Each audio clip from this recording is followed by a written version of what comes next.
보도록 하겠습니다. 먼저 네프로칼시노시스입니다. 이 정의는 키드니의 인터스티듐, 코텍스와 메둘라 쪽에 칼슘이 침착되는 건데 특히 칼슘 포스페이트이 주고요. 칼슘 옥살렛이 축적되는 것도 네프로칼시노 들어갑니다. 이게 이제 이 개별 질환으로 옥살로시스라고 명명합니다. 그리고 이제 메둘라와 코텍스 중에 대부분 메둘라의 95% 정도에서 메둘라의 칼시피케이션이 생긴다고 합니다. 주로 하이퍼칼시유리아, 하이퍼포스파츄리아와 관련돼 있고요. 이거는 메둘라 쪽에 루프 오브 헨렌 루프 쪽에서 컨센트레이션 이펙트 때문에 칼슘이 인터스티럴 흡수가 잘 되어 가지고 그래서 잘 생긴다고 합니다. 그리고 이게 이제 파빌러리 에피스 쪽으로 칼리스 쪽으로 터져 나가게 되면은 유리너리 스톤이 형성된다고 합니다. 코티칼 네프로시스는 5% 정도로 레어하고요. 근데 이제 옥살로시스는 메둘러리와 코티칼을 네프로칼시노시스를 일으킬 수 있는 유일한 질환이 되겠습니다. 다음으로 메둘러리 네프로칼시노시스에 대해서 알아보도록 하겠습니다. 역시 루퍼 헨넷 중요하다고 되어 있고요. 원인 질환별로는 제일 흔한 게 하이퍼파라사이로디즘, 메둘러리 스펀지 키드니, 리날 튜블러 엑시도시 타입 1, 하이퍼바이타미노시스 D, 밀칼카리 신드롬, 살코도시스를 위시한 바트 신드롬 같은 이런 질환들, 그리고 하이퍼유리세미아, 퓨로세마이드 어뷰즈 등도 원인이 된다고 합니다. 이거는 이제 KUB 상에서 양쪽 키드니에 안쪽 메둘라 내부 쪽을 차고드는 에코게닉 덴시티를 칼시픽 덴시티를 보이는 소견이고 CT 상에서도 역시 마찬가지 소견입니다. 초음파 소견상은 이렇게 코텍스 쪽은 세이브 되면서 메둘라 쪽으로 이렇게 아주 펑트에단 칼시피케이션이 멀티플하게 형성되는 게 이제 메둘리 네프로칼시노의 특징이라고 하겠습니다. 그리고 칼라 초음파상 트윙클 아펙트 소견 보이게 됩니다. 이거는 다이마틱 프레임으로 쉽게 이제 해부를 보면은 이쪽에 레날 펠비스 칼리스가 있고요. 피라미드 메둘라가 되고 레날 칼럼이 되고 레날 코텍스가 되겠습니다. 그래서 칼시피케이션 양사는 메둘러리는요 피라미드 안쪽에 주로 멀티플로 생기는 게 특징적인 소견이고요. 그 다음에 이제 코텍스 쪽에 생기는 거는 아주 가벼운 씬 라인으로 생기든지 트림 라인으로 트림 트랙으로 칼시피케이션 온다든지, 그 다음에 멀티플한 펑테이스 스케들드 타입으로 나타나든지 이렇게 나타난다고 할 수 있겠습니다. 이거는 과대학 때 배운 구조를 생각해 보시면 코텍스 쪽에 중요한 크로메루산 장기가 있고요. 프락시말 컨버터 튜브를 있고 메둘라 쪽에 이렇게 루프 오브 헨레가 있습니다. 그래서 여기서 컨센트레이션 이펙트로 칼슘이 인더스를 흡수가 돼 가지고 칼시피케이션 형성한다고 할 수 있겠습니다. 다음으로 코티칼 네프로칼시노시스에 대해서 살펴보겠습니다. 원인 질환들은 리날 코티칼 네프로칼시노시스, 염증을 일으킬 수 있는 리날 임팍션, sepsis, 이런 HUS라든지 리젝티드 리날 트랜스플란트, 그다음에 또 하는 것이 이제 크로닉 glomerulonephritis나 파일로라이티스가 되겠고, 알포트 신드롬 이런 것 질환이 있고, 암포테레신 B도 원인이 된다고 합니다. 아까 방금 말씀드린 3 패턴, 틴 밴드나 트램 라인 칼시피케이션, 멀티플 펀드 칼시피케이션 원인이 생긴다고 합니다. 이거는 알포트 신드롬에서 코티칼 네프로칼시노시스를 보여주는 초음파 사진과 KUB 사진입니다. 여기서 보시면 바깥쪽으로 코텍스를 있고, 그 다음에 버티칼하게 septum 쪽으로 파고드는, 그리고 메둘라는 세이브 되는 양상의 칼시피케이션 소견 보이고 있습니다. 이쪽 KUB 사진도 마찬가지가 되겠습니다. CT상에서도 바깥쪽으로 진한 칼시피케이션이 보이고, 약간 안쪽으로 버티칼 파고드는 여기도 양상이 보이고 있다고 합니다. 근데 MRI에서는 이 칼시피케이션이 점명하게 나타나지 않다고 합니다.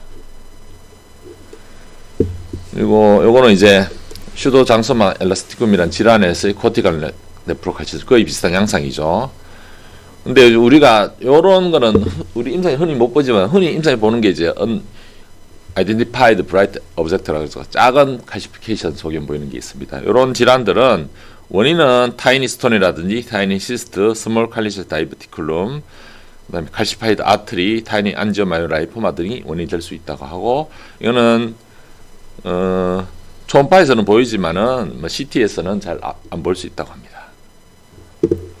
두 번째로 네프로리시아시스에 대해서 알아보도록 하겠습니다. 이거는 이제 클렉팅 시스템, 즉 칼릭스나 펠비스에 생기는 칼슘 크리스탈을 설명하는 겁니다.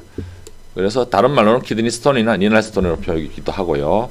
관련 질환들은 흔히 생기는 이런 네프로시스 잘 생긴 질환이 크로닉 키드니 디지즈, CRF, 카디오바스큘라 디지즈, DM, 하이퍼텐션이 있겠습니다. 대부분의 칼슘 스톤이고요. 리스크 팩터, 리스크는 과거 과력이 있을 때 발생이 증가하고 패밀리 히스토리 있을 때 말옵서션, 유리너리 트랙트 인펙션, 로우 플루이드 인테이크, DM이나 하이퍼텐션, 오베시티, 엑시드 유린, 그 크로닉 다이어리아나 가우트가 있을 때 네프로리시아시스 발생이 올라간다고 합니다. 수툴은 뭐 퍼스트 초이스는 언인핸스드 CT가 제일 민감도가 제일 높다고 합니다. 민감도가 스페시피시티가.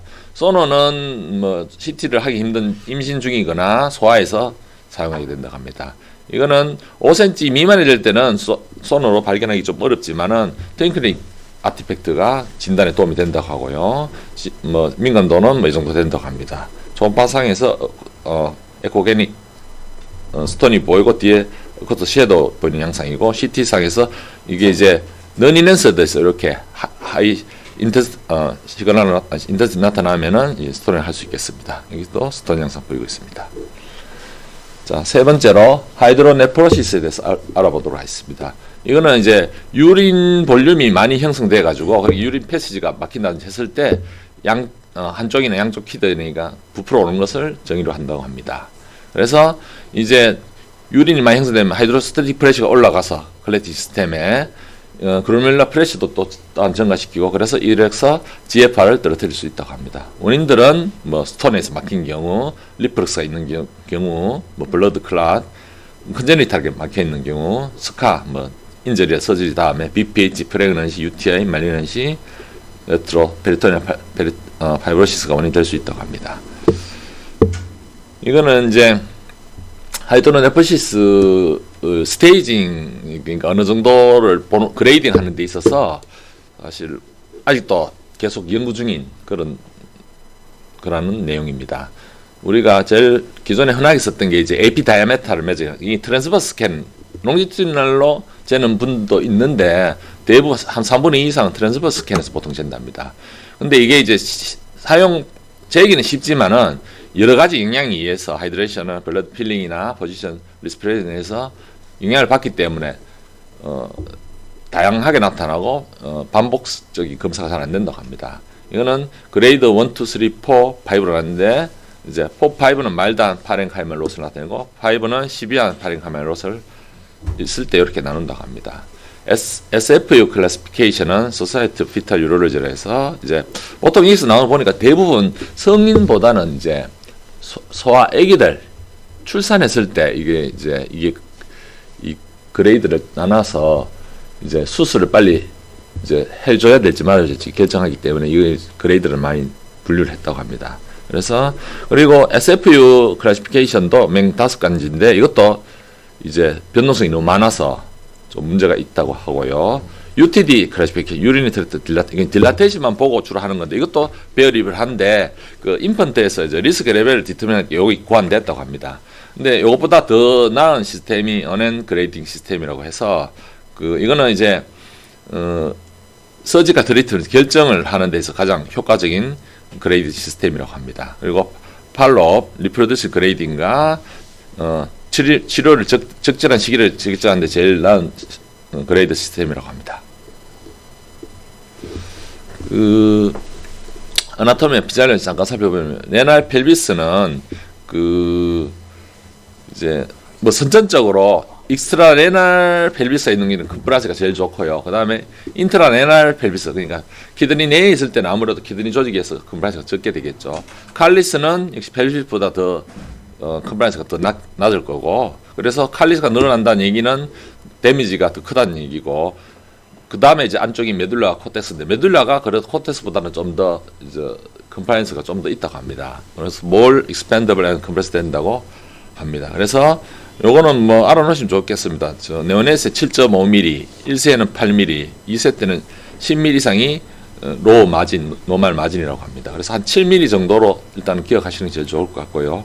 코텍스에서는 이게 왜 아까도 말했죠. 그 아까 도표에도 보시지만 글로메룰스가 있는 장기이기 때문에 제일 중요한 키드니 제일 중요한 장기입니다. 그래서 노멀 시크니스는 3mm 이상이 돼야 되고, 만약 이게 준다면은 데미지가 있다는 뜻이고, 이게 준다면은 그 빨리 치료를 결정해줘야 인디케이션 된다고 할 수 있겠습니다. 그래서 1.5mm 이하가 된다면은 리날 아트로피와 이리버시블한 리날 데미지가 있다는 걸 표현한 알 수 있다고 합니다.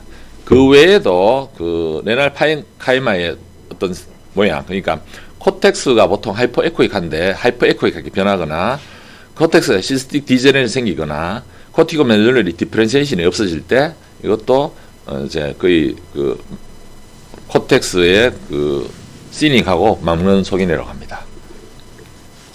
자, 첫 번째로 나오는 에피다이아메터 보도록 하겠습니다. 키드니를 봤을 때 트랜스버스 스캔을 해서 요 모양이 나오면은 여기에 펠비스 끝 부분에서 요 되는 걸 에피다이아메터라고 하게 되어 있습니다. 그래서 이제 아까는 그 좀 헷갈렸는데요. 7mm 나오는 게 그 메둘라 사이즈인데 여기도 이제 7mm 정도가 기준이 되더라고요. 요 넓이가 소아에서 7mm 이상이 일단 돼야 되고, 그 다음에 이제 9mm 이상이 제일 낫겠죠. 그래서 요것도 15mm 이상 커지면은, 그러니까 7mm 이하일 때 정상이고 7mm에서 9mm는 마일드, 10에서 15mm는 마드레이트, 15mm 이상 늘어나게 되면은 시비하게 딜라신 됐다고 보는 기준입니다. 그다음 두 번째로 SFU 그레이딩 시스템은 이제 역시 5단계죠. 1단계, 2-1A, 2-B, 3, 3, 4니까. 그래서 1단계는 사이너스가 오픈된 경우, 2단계는 이제 인터레날 펠비스가 약간 더 늘어난 경우. 근데 거의 혼동되기 때문에 이 스테이징이 별로 도움이 안 된다고 합니다. 그러면 3단계는 익스트라레날 펠비스가 딜라테이션 거고 메이저 칼리스가 약간 늘어난 경우, 2단계 B는요. 3단계는 마이너 칼리스까지 늘어나게 있는 경우, 4단계는 파렌칼멘 실인데, 자, 여기서 파렌칼멘 실이 아까도 말했지만 메둘라 코텍스 이런 구분이 없기 때문에 실제로 수술의 적절성을 따지기에는 이제 너무 광범위하게 정의가 들어가 있기 때문에 별로 도움이 되지 않는 시스템이라고 한답니다. 그 다음에 레디올로지 그레이딩 시스템은 여기다가 AP 다이미터를 더 넣어서 추가해서 했는 경우입니다. 그래서 이것도 역시 그 비슷합니다. 비슷하고 역시 1, 2단계는 또 혼용이 좀 되고, 그 다음에 역시 수술 인디케이션 잡는 데는 좀 무리가 있는 단계라고 그레이딩 시스템을 할 수 있겠습니다. UTD는 이제 AP 다이아메터 늘어난 걸로만 해서 소아에서 이제 손상 있나 없나 그런 그 정도 소견이고, 역시 그 수술하고는 직접 플란트 결정하는 데에서는 정확도가 조금 떨어진다는 내용이고, 마지막으로 온앤 하이드로디아프시스 그레이딩 시스템입니다. 1단계는 펠비스가 딜라테이션 된 경우, AP 다이아메터는 여기서 중요하지 않습니다. 그레이드 2는 펠비스와 칼리스가 늘어났지만은 메둘라나 코텍스는 정상인 경우, 그리고 3단계는 메둘라가 쇼트닝, 시닝된 경우, 메둘라 손상이 있다는 뜻이죠. 근데 코텍스는 정상인 경우, 4단계는 코텍스가 신해지고, 그 다음에 코티코메듈러리 디퍼런시에이션이 없어지고, 아까 봤던 그런 소견들입니다. 그래서 여기서는 두 파라미터가 이제 이 딜라테이션과 그 레날 파렌카이말 시닝이 어느 정도냐, 어피어런스가 어느 정도냐, 그리고 여기는 뭐 언제 원일 때는 1, 2일 때는 뭐 8로 먼저 한다고 그런 내용이 적혀 있고요. 요 내용이 여기 있습니다.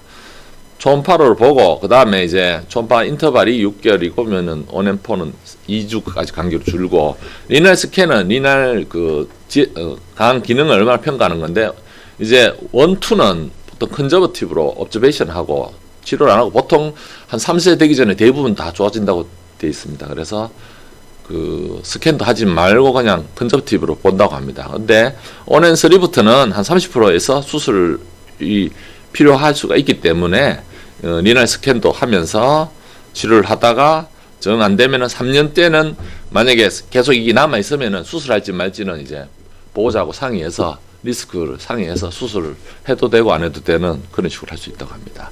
온앤포일 때는 팔로 바다가 요런 사인이 나타나게 되면은 바로 수술을 해야 된다고 합니다. 그래서 서지컬 인디케이션 온앤포일 때는 코텍스가 3mm 이하로 줄어들 때는 수술을 하고요. 온앤3에서 그러니까 3에서 7mm 정도 코텍스 두께가 있을 때 심텀이 있든지 밑에 좀 화면이 잘렸네요. 죄송합니다. 그 다음에 UTI 심텀이 있거나 뭐 스톤이라든지 그 다음에 반대편 정상에 대해서 20% 인상 점점 더 커진다든지 그 다음에 리날 펑션이 10% 감소한다든지 그 다음에 그 리날 펑션이 35% 인상 감소한다든지 그 10유닛 그러니까 그 스캔에서 GFR 말고 스캔에서 그 유닛 말하는 것 같습니다. 그래서 감소할 때 수술을 해야 된다고 합니다. 그 디퍼런셜 다이그노시스로는 우리가 그쪽에 키드니 쪽에서 이제 하이퍼에코익하게 나타나는 질환들 생각해 보면 알 수 있겠죠. 페리펠빅 시스트, 컨제니탈 메가칼릭스, 하이 유린 플로우, 파울로네프라이티스, 리날 칼리샤 다이베티큘룸, 익스트라 레날 펠비스, 리날 사이너스, 라이포마토시스 등이 있을 수 있겠습니다. 이 몇 가지만 감별 진단 보도록 하겠습니다. 그 리날 사이너스 시스트라고 이거는 같은 리날 림판지 액타시아와 같은 말이라고 합니다. 그래서 여기는 두 가지 파라펠빅 시스트와 페리펠빅 시스트가 있습니다. 파라펠빅은 펠비스 주변의 조직에서 림파티스가 리날 침범해서 리날 사이너를 누르게 돼서 주로 하이드로네프리스 유발도 자라고 보통 단독 한쪽에는 보통 온다고 합니다. 그래서 슈도 하이드로네프로시스라고 부르기도 한답니다. 페리펠빅 시스트는 사이너스 내에서 림파티스 시스트가 발생하는 거라서 이거는 드물게 하이드로네프로시스 유발이 드물고 보통 양쪽에 생기고 모양 변화가 없는 경우가 대부분이라고 합니다. 근데 이제 이런 하이드로네프로시스와 리날 사이너시스 DDX는 제일 좋은 방법이 초음파로는 역시 구분이 안 되겠죠. 하이퍼에코가 보이니까. 그러니까 그 컨트라스트 인핸스드 CT가 제일 유용하다고 할 수 있겠습니다. 여기에 그렇게 크게 이제 리날 시스트가 보이고 이게 만약에 조행제를 넣어서 익스크레터리 페이스에 되면은 펠비스 쪽으로 정상적으로 조행이 잘 되는 거 보면은 아 이거는 이 정상 펠비스고 이쪽은 이제 리날 사이너 시스트겠구나 이렇게 여기도 역시 마찬가지 사인입니다. 역시 다른 케이스에서 역시 이제 하이드로네프리스 소견이 보여서 CT를 찍었더니만은 요 익스크레터리 페이스에서 정상적으로 빠져나가는 양쪽이 동일하게 기능이 유지되고 있는 소견으로 파라펠빅 시스트 케이스가 되겠습니다. 다음으로 리날 사이너스 라이포마토시스라는 질환이 있습니다. 그 리날 사이너스에 지방이 축적되는 질환입니다. 그래서 초바로 지방이 축적되니까 이렇게 고에코로 아주 증가되고 파라펠빅 리날 사이너시스트는 이렇게 저에코로 나타나겠죠. 그래서 초음파에서 이거는 구분되는데 그래서 역시 CT 정제를 쓰면은 이렇게 잘 약간 기능은 잘 유지되면서 약간 요 사이너스가 펠비스가 약간 일롱게이션 되고 눌려서 이렇게 나타나고 여기도 페트에서 그 유레트가 펠비스 유레트가 좀 일롱게이션 돼서 늘어난다는 CT 소견이고요. 그 MR에서는 요 패치 아주 하얗게 하이 시그널로 나타나기 때문에 구분이 할 수 있다고 합니다. 다음으로 이제 익스트라 레날 펠비스 케이스가 되겠습니다. 이거는 이제 펠비스가 리나 힐룸 바깥쪽에 형성되기 때문에 바깥쪽은 키드니 자체의 압력이 있기 때문에 이게 늘어나게 되겠죠. 그래서 이거는 노멀한 아나토미 베리언트가 되겠습니다. 그래서 손해상으로서는 이렇게 하이드로네프로시스 늘어나 있는 사이너스가 보이게 되고요. CT상에서는 양쪽으로 똑같이 익스크리션 아주 잘 되고 있고 그 노멀 코텍스도 기능도 잘 유지되고 칼리스 어피어런스도 유지되는 것으로서 아 이거는 익스트라 레날 펠비스라고 진단 내릴 수 있다고 합니다.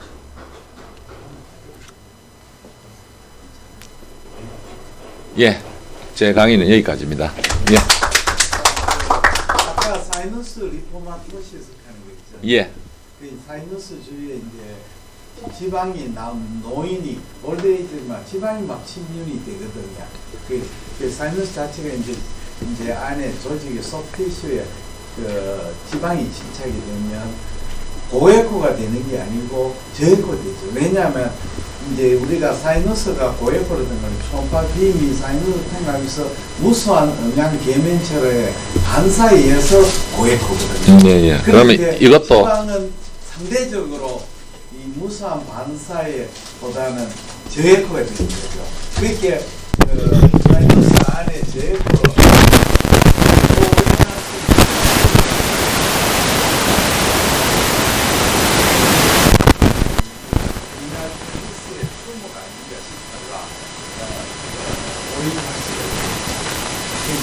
사이너스 리포마토시스는 사이너스의 저해코 생기고 저해코 생기면 리날 켈리 캔사로 혹시 아닌가 이렇게 오인을 해가지고 CT나 MRI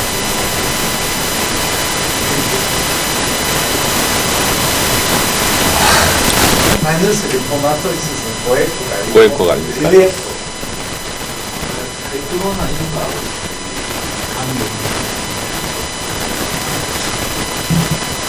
지방 침면이 상대적으로 저해